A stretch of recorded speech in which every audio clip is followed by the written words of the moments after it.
you got a tattoo that you want my opinion about, and that if guys see this, it could pose a lot of problems for you. What in the hell are you talking about? This tattoo right here, Joe, I know it's bad. I got it when I was a lot younger. I'm telling you, I'm not about this at all, and I'm just really worried. If these guys see this tattoo, what do you think they're gonna think? Wow, that is a bold tattoo.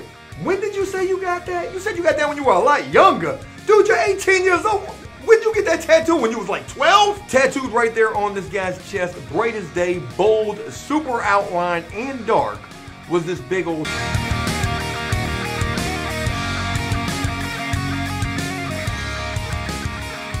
What's going on, everybody? Welcome to After Prison Show, and in this video, we're going to talk about some tattoos that you better not have while in prison.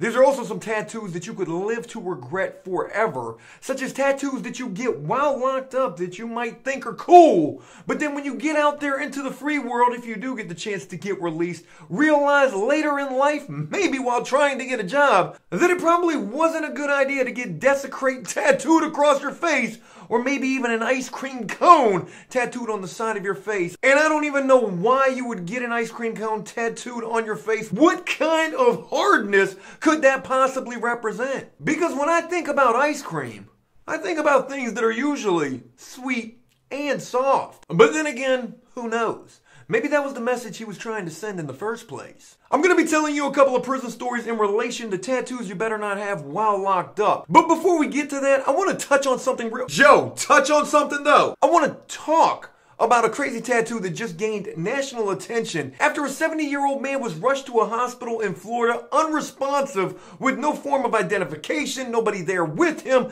and the only thing that he had with him on his body was something that he had tattooed across his chest that said, "Do not resuscitate."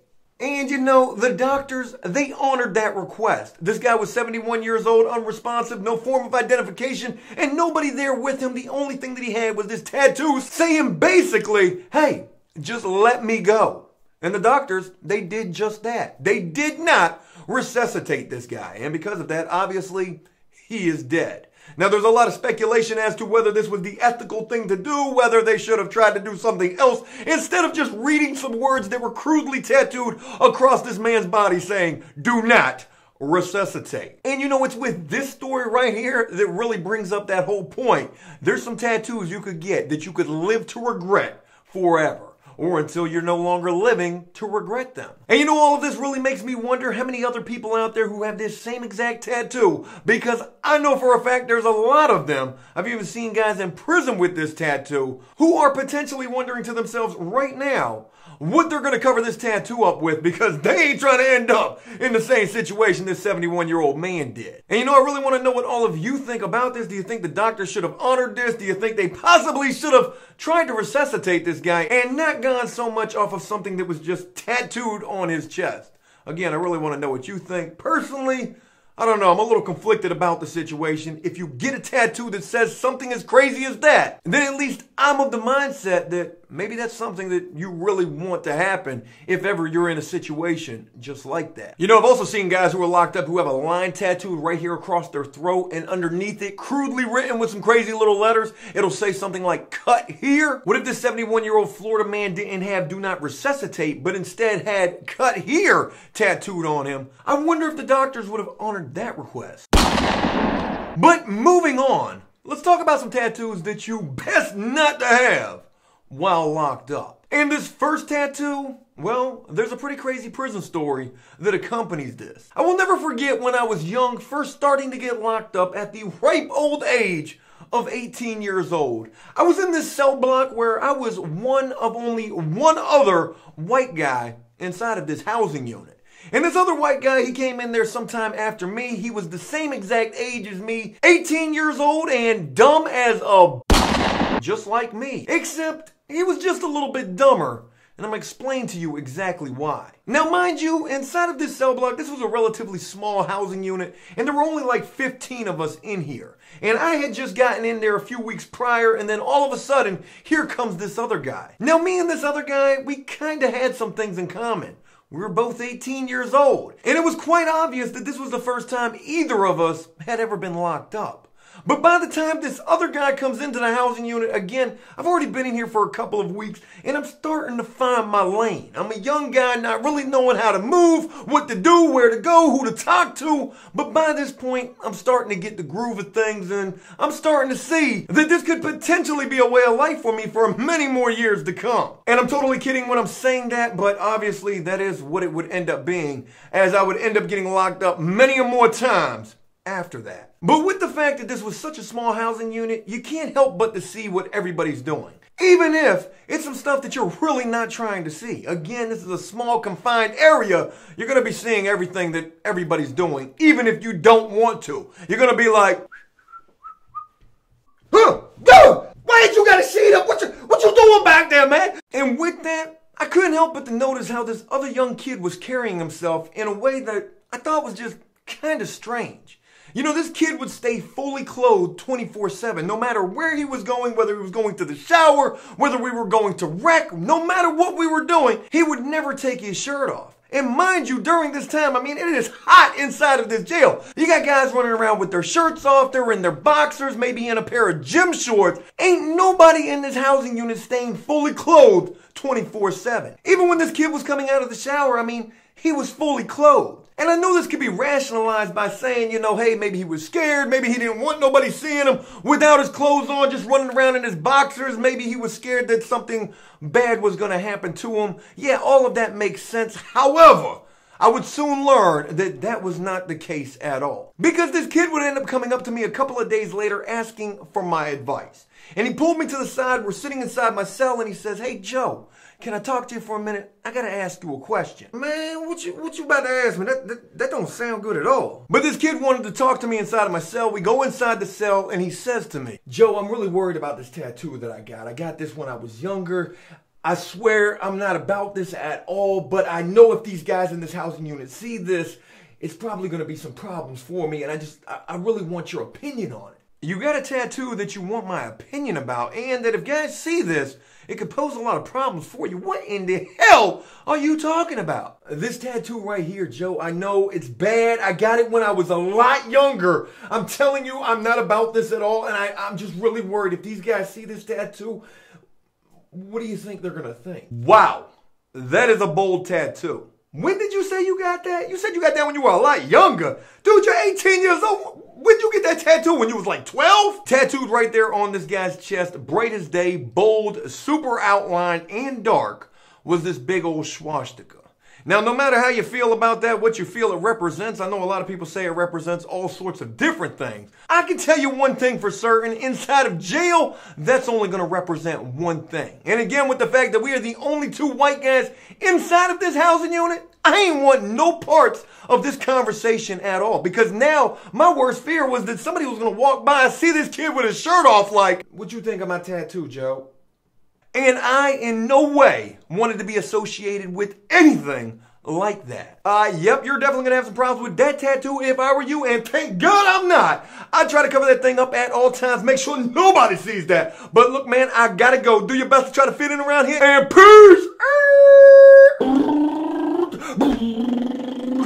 He's still behind me. And you know, I couldn't even imagine what it would be like to be this young dude in this jail with this tattoo that he says he was not about at all. He got it when he was much younger. But to get a tattoo that represents something in jail as bad as what that actually would, if these other guys would see that, I got to imagine that's going to be a constant fear of yours, making sure that nobody finds out you've got that tattooed on you. And you know, for the most part, this kid did fairly well. He was beginning to fit in, he was making friends, he was gambling, he was running around singing rap songs. I'm thinking to myself the entire time, my God, you singing rap songs though, for real though, when they see this tattoo? Yeah, I was thinking something just like that. You know, as time continued to pass, I actually thought this kid was going to be all right. He had made it this far. He only had a couple of months left to go. And somehow and miraculously, he had carried himself every single day with every bit of his clothes on. And nobody else was none the wiser. Until, and you know, there usually always is an until. But until this one fateful day, as luck would have it, or maybe the exact opposite of luck would have it, the guards stormed into the housing unit to do a shakedown. And as they're tearing through everybody's stuff, we're all standing outside of our cells. We're not allowed to be in there with them as they're rummaging through what little belongings we had in there. And once they completed the rummaging, it was then time for the final part of the shakedown. And what that entailed was everybody was made to stand outside of their cells, one guy right next to the other, as we all had to strip down to, one, make sure we didn't hide any contraband on us before they came in there, and also to check for any type of new tattoos that we might have. And I wasn't standing next to this kid when he had to strip down, but I can only imagine what this had to be like for him. And also I had to act like I didn't know they were about to see this tattoo on his chest. As much as I wanted to look like, oh my God, everybody's about to see this. Oh, things are about to get really bad for you, dude. But we all stripped down, and as soon as we did, I could already then hear guys beginning to say like, hey, yo, what the f? Hey, man, what you got? Man, what you got tattooed on your chest? Hey, yo, what the? Hey, look at what this dude got tattooed. Hey, look at this guy. Imposter. This kid was just sitting here rapping. Yo, what you got tattooed? Yeah, things escalated pretty quickly at this point. Now I'm able to look because at this point the commotion has already began. So I'm like, hey, what y'all looking at? What y'all talking about down there? Hey, what's going on? And I will never forget, as I look down there at this kid, all eyes are on him at this point. This kid, he is scared. And he tells these guards right then and there, after everybody has now seen this tattoo that he's been trying so hard to make sure that nobody sees, he tells these guards, oh my God, you gotta move me! Oh my God, please! Get me out of here! They can kill me in here! And they moved him. I never saw the kid again after that. Probably put him in protective custody. Hell, I don't know.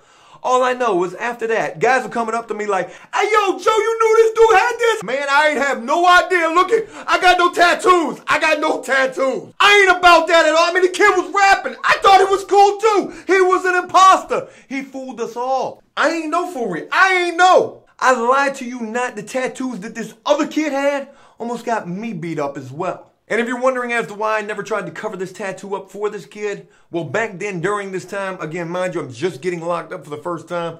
I wasn't even thinking about doing any type of tattoos while I was locked up. So, you know, the moral to this story is even though this kid came out of this situation virtually unscathed, minus the pair of boxers he was wearing that he probably doo-dooed in as these dudes were talking about, hey, yo, what you got tattooed at Mark? Hey, I swear, boy, wait till these police get out. Wait till these police get out. Wait till R.I.P. to that young boy's pair of boxer shorts. But though the guards did get this kid moved before things really did get out of hand for him, and though this could have been a hell of a lot worse for him than it actually was, you know, if you got some crazy tattoos on your body that could be misconstrued or misinterpreted to mean something that you don't believe in or you don't want, you should probably really think about getting those removed or covered up, or at the very least, make sure you never end up locked up, where someone could definitely misconstrue whatever the hell it is that you got tattooed on you. This next story that I want to tell you about, dealing with a tattoo that you better not have while locked up, involves this big fat white guy who was locked up at the very last prison I was at, and who also considered himself a juggalo. Now, for those of you who don't know what a juggalo means, I really don't know what it means either. All I know is it's some sort of a gang that usually has virtually no members inside the prison system. You might meet like one or two of these guys at a compound. That's about it. This is also a gang that really gets like zero respect inside of the prison system, usually because of the fact that they have such low numbers. And mind you, I'm only talking about here in Virginia. Maybe in other states they definitely have higher numbers. But all I know is here in this state, they do not. But this big fat dude who considered himself a juggalo, who I can't remember his name to save my life, he was the only guy on this compound who was repping this set. And with that, he had this big old Hatchet Man tattoo on his arm. And again, I really don't know too much about this gang at all. I actually tried to do a little bit of research for this video so I could give you a little more insight. And the craziest thing about it is one of the first things that popped up to me was the definition for what a juggalo was based upon the Urban Dictionary. So let me go ahead and share with you what the Urban Dictionary considers a juggalo. A Hatchet Man tattoo is the mascot logo of the Insane Clown Posse. Well, I knew that much. It is normally, yeah, they actually spelled normally. It is normally tattooed on white trash, low-life hillbillies who need a shower and dental care. I don't know about that one. I don't know who wrote that right there. But I've seen some videos on Facebook with these juggalos fighting, and these dudes go hard in the paint. So whoever wrote that right there, I bet they'd be hard-pressed to tell one of these dudes who really is a juggalo what they wrote there in that Urban Dictionary. So yeah, again, I really couldn't find too much else about these juggalos. However, while we were locked up at this last prison that I was at, and there was this guy, this big fat white dude who had this juggalo tattoo, this hatchet man right there on his arm, claiming to be the head honcho juggalo. Not even sure what that would be called. This guy had no problems whatsoever because there was nobody else on the compound who was a juggalo. There was nobody else there who could check this guy to see if he really was about that juggalo lifestyle. Until, hey, we got another until moment in this video. Until this one fateful day when this new guy got transferred to the compound, because all the time, 2 or 3 times a week, you had new guys getting transferred to this prison. And during one such day when these new guys were coming to the prison, another juggalo appeared. And this guy, oh, he were really about that life. In fact, when he got to the prison, allegedly, the first thing he asked was, hey, yo, there any other juggalos on this compound? Juggalo! That's what gang you in? Hey, man, there's like one other guy. He's down there in building 3. He's with the same thing you're with. Go find your little buddy down there. Building 3. Ironically, building 3 was the same building I was housed in. I was in 3B. This guy was in 3A. And what transpired did so during a rec period where this dude came down to the back door of building 3A, banging it on the window like, hey, yo, where's that juggalo dude at? Hey, tell him one of his brothers here. Tell him there's another juggalo here. He's not alone anymore. The big dude allegedly went to this back door. I'm saying allegedly because, again, this was in another housing unit. I didn't see this, but believe me, this made national news across the prison compound as soon as this happened. But this big dude goes to the back door. They pop those rec doors every 30 minutes. He's right there when they open this door. Him and this new guy who just got to the compound, this other juggalo, they begin to talk. I'm sure this other dude begins to question the big guy about, like, what he knows about being a juggalo. He probably begins to what is referred to as check him, meaning what kind of knowledge does this guy got about this gang for real? And I guess it becomes quite obvious to the new guy that this guy really don't know nothing about that lifestyle, and he is essentially what is referred to as false flagging. Yeah, this guy's repping something that he ain't really about. And when this new guy realizes that, I mean, just like bang, bang, bang, bang, bang, bang, bang, bang. I'm telling you, those juggalo dudes, they be fighting. And this little new guy who really was about that life beat the absolute brakes off of this big dude. I can't emphasize how big this guy was because he was at least 350 pounds. And he dropped this big dude right there at that back door. And I cannot emphasize to you enough how much of a bad thing it really is to not only be claiming a gang that you ain't really with while locked up, but to also have those gang markings, those gang tattoos on your damn body. If you don't know nothing about it, you're best to just leave it alone before you end up like Big Boy right there at that back door like bang, bang, bang, bang, bang, bang, bang, bang. So you better not have no gang tattoos that you ain't a part of.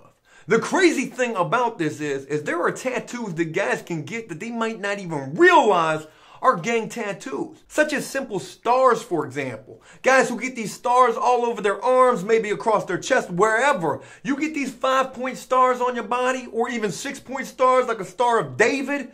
These can easily be misconstrued as blood or Crip tattoos. And you're best to not be no white dude in prison with no 5-point stars tattooed on you, and those things be colored in red. And you know, now that I think about it, my dumb ass, I done tattooed one of those on my body since I've been home. I did it for a video. Yep, that's a 5-point star I tattooed on myself during a video. And I even colored the damn thing in red to test the ink to make sure I knew how to use this colored ink. So it's pretty safe to say that I better never get locked up again. Because if guys see that, they're going to come up to me like, hey, yo, why you got blood tattoos on? You a white dude. You can't even be a blood. Wait, you got it all right. Bang, bang, bang, bang, bang, bang, bang, bang. And you know, it goes further than just stars as well. I mean, it could be crowns that guys get tattooed. So many guys get locked up claiming that they were these big kingpins out there in the street selling all the drugs in the world, yet you can't even make commissary in here. Man, you want no damn kingpin. I don't know why you keep trying to tell me you was getting all this money out there. You can't even go to the store. You ain't got one single ramen noodle soup in your locker. Talking about you was getting money out there. You weren't getting no money. You were using. Everybody who's locked up always wants to be the man. Nobody ever wants to admit that they had an addiction problem. Everybody out there was Pablo Escobar. But I mention all of that because, again, you'll have these guys who claim that they were selling all these drugs and they want to get like tattoos that represent that they was really getting it. And a real common kingpin tattoo that I see guys get, hell, I've even tattooed a few of these myself, will be like a crown and a safety pin. Crown for king, safety pin for pin. And you know, it's kind of cheesy now that I think about it. It's almost as cheesy as that red star I got tattooed on my leg. I mean, I'm telling you, I can't stop thinking about that. That thing got me worried for real. But when these guys get these crown tattoos on them, they got to really watch out how many points on that crown they have. Because just like with those 5-point stars and 6-point stars, if you got a crown that's got 5 points on it or 6 points on it, you be walking around the rec yard, you're going to have these guys come up to you, they're going to be trying to check you. Hey, why you got a crown with 5 points on it, man? What set you up? Bung, bung, bung, bung, bung, bung, bung, bung. You could certainly have some problems. So, you know, it's safe to say no matter if you're locked up or out there in the free world, when you're thinking about getting a tattoo, you really need to do just that. Think about it. Think about exactly what you're getting and definitely do some research to make sure you know exactly what it means. Because you could end up in a situation just like that do not resuscitate dude where you might not really be wanting them to not resuscitate. However, and just like in prison, they could end up taking whatever's tattooed on your body at face value. I cannot believe I got this red 5-point star tattooed on my leg. It's really going to bother me. Hey, look! That's it. I hope you enjoyed this video, and if you did so, please leave a like and a comment letting me know exactly what you thought about it. As always, until next time, enjoy life, the free world. Never take a moment for granted, nor ever get you a red 5-point star tattooed on your leg. And make the most of every day. Peace! I'm going to have to do something about this. This is not good. Where's my tattoo stuff at?